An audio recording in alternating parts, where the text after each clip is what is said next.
Hello, എന്നുള്ളത് ഒരു special ഗസ്റ്റാണ്. നമ്മുടെ XNYയിലെ ക്ലാസ് 11 സ്റ്റുഡൻ്റ് ആണ്. And also she is the regional mathematics olympiad gold medal winner. Okay, welcome Pooja. Pooja Mohan. Pooja ഏത് സ്കൂളിലാണ് പഠിക്കുന്നത്, എവിടെയാണ് പഠിക്കുന്നത് എന്ന് പറയാം? ഞാൻ Vishwajyothi public school Angamaly. Okay, class 11 student ആണ്. എങ്ങനെ ഉണ്ടായിരുന്നു ഇത്തവണത്തെ RMO? കേരളത്തിലെ ടോപ്പറായി മാറി. എക്സ്പെക്ട് ചെയ്തിരുന്നത്, എന്താണ് തോന്നുന്നത്? Very happy. ഓക്കെ, എങ്ങനെ ഉണ്ടായിരുന്നു ഈ RMO ജേണി എന്നുള്ളത്? IOQM എങ്ങനെ ഉണ്ടായിരുന്നതിന് ശേഷം RMO, INMO 3 എക്സാം എഴുതി. 3 എക്സാമിന് ഒന്ന് ജസ്റ്റ് കമ്പയർ ചെയ്യുമോ? IOQM അത്യാവശ്യം ഈസി ആയിട്ടുള്ളൊരു എക്സാം ആയിരുന്നു. അത് കൂടുതൽ എഫേർട്ട് അത്രയും ഇല്ലെങ്കിൽ നമുക്ക് ക്രാക്ക് ചെയ്യാൻ പറ്റും. ബട്ട് RMO നല്ല എഫേർട്ടോട് പ്രാക്ടീസ് ചെയ്താൽ മാത്രമേ കിട്ടുള്ളൂ. എത്ര മാർക്ക് ഉണ്ടായിരുന്നു RMO? 36. എത്രയില്? 102. 36 എന്നുള്ളതാണ് കേരളത്തിലെ ടോപ്പറുടെ മാർക്ക്. അപ്പോൾ എത്രത്തോളം ടഫാണ് ഈ എക്സാം എന്നുള്ളത് എല്ലാവർക്കും മനസ്സിലാവുമെന്ന് കരുതുന്നു. പിന്നെ INM എങ്ങനെ ഉണ്ടായിരുന്നു? എവിടെ വെച്ചിട്ട് എഴുതിയത്? INM ക്യൂസാറ്റിൽ വെച്ചാണ് എഴുതിയത്. INM RMO വെച്ച് കമ്പയർ ചെയ്യുമ്പോൾ ടഫ് എക്സാം. വീണ്ടും ടഫായിരുന്നു. റിസൾട്ട് വന്നോ?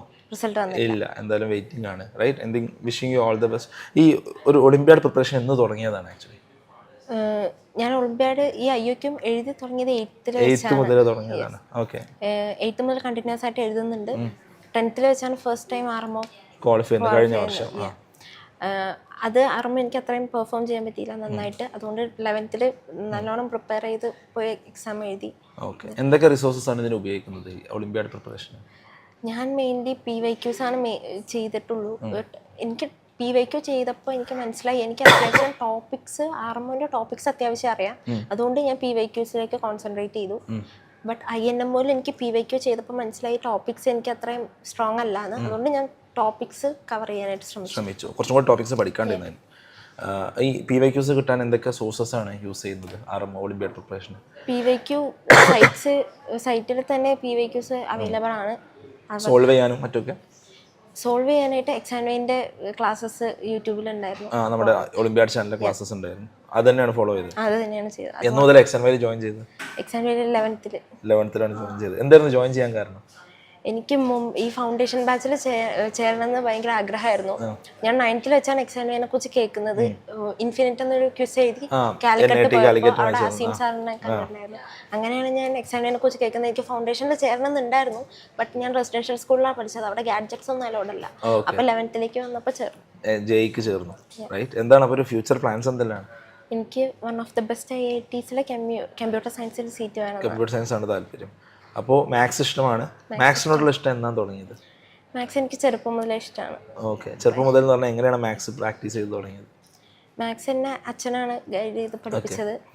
ചെറുപ്പം മുതലേ ഒരു 2 ഗ്രേഡ് അപ്പുറത്തേക്കുള്ള സംഭവങ്ങൾ ഞാൻ പഠിക്കുമായിരുന്നു. അത് ശരി. അപ്പോൾ 1ാം ക്ലാസ് പഠിക്കുമ്പോൾ തന്നെ 3ാം ക്ലാസ്സിലെ കാര്യങ്ങൾ അറിയാം. അങ്ങനെ മാത്സിൽ പാഷനേറ്റ് ആയി മാറിയാം. ഏറ്റവും ഇഷ്ടപ്പെട്ട ഹോബി എന്നുള്ള മാത്സ് സോൾവ് ചെയ്യലാണോ? അതെ, ഓൾമോസ്റ്റ്. എത്ര സമയം മാത്സിൽ ഇരിക്കും?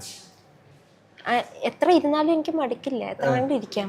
എത്ര വേണമെങ്കിലും ഇരിക്കാം. മാത്സിൽ എങ്ങനെ ഇരിക്കുക എന്നുള്ളതാണ്. അതൊരു ഹാബിറ്റായി മാറിയിട്ടുണ്ട്. ഇത് പഠിച്ച് ഫിസിക്സും കെമിസ്ട്രി പഠിക്കാത്ത പ്രശ്നം ഇപ്പോൾ ഉണ്ടോ? ചെറുതായിട്ട്. അങ്ങനെ ആയാൽ ജയി കിട്ടില്ല കേട്ടോ. Okay, right. അപ്പോൾ എന്താണ് ഫ്യൂച്ചർ പ്ലാൻസ്? ഇപ്പോൾ IIT അല്ലെങ്കിൽ മാത്സിൽ പഠിക്കാൻ പോകണം എന്നുള്ള ആ ഒരു തോട്ട് പ്രോസസ്? എനിക്ക് ഇതിപ്പോൾ RMOക്ക് ക്വാളിഫൈ ചെയ്ത് വന്നപ്പോൾ എനിക്ക് ഞാൻ നോക്കിയപ്പോൾ CMIയിലും ISIയിലൊക്കെ ചാൻസസ് ഉണ്ട്. അതിനും പോകാന്നുള്ളൊരു ആലോചന ഉണ്ട്. Right, okay. അപ്പോൾ എന്തായാലും ഈ ഒരു കൺസിസ്റ്റന്റ് എഫേർട്ട്. അച്ഛൻ മാത്സ് ടീച്ചറാണോ? ആയിരുന്നു. അച്ഛനും അമ്മയും അവർ രണ്ടുപേരും അത്യാവശ്യം മാത്സ് അറിയാവുന്ന ആൾക്കാരാണ്. അപ്പോൾ 10 അല്ലേ അവർ മാത്സ് പ്രാക്ടീസ് ചെയ്യിപ്പിച്ചത് നമുക്ക് കിട്ടുന്നു എന്നുള്ളതാണ്. നമുക്ക് ഒരുപാട് കാര്യങ്ങൾ പൂജയുടെ ഡിസ്കഷൻ നമുക്ക് കാണുന്നുണ്ട്. അതായത് നേരത്തെ തന്നെ ഈ പ്രിപ്പറേഷൻ തുടങ്ങുക എന്നുള്ളത്. അങ്ങനെ പ്രിപ്പയർ ചെയ്ത് ഒരു ഹോബിയായി മാറി അല്ലേ, അല്ലെങ്കിൽ ഇതൊരു പാഷനേറ്റ് ആയിട്ട് അതിൽ മാറുക എന്നുള്ളത്. റൈറ്റ്, സോ പൂജ, ഇത് നമ്മുടെ ചെറിയൊരു ഉപഹാരമാണ്. And wishing you all the best. അടിപൊളിയായിട്ട് ഒളിമ്പ്യാഡ്സും INMO ഈ വർഷം അടുത്ത വർഷമൊക്കെ ക്ലാക്ക് ചെയ്യാൻ സാധിക്കട്ടെ. അതോടൊപ്പം ജയിക്കും അടിപൊളിയായിട്ട് പെർഫോം ചെയ്യാൻ സാധിക്കട്ടെ. Very proud to have Pooja here. Thank U.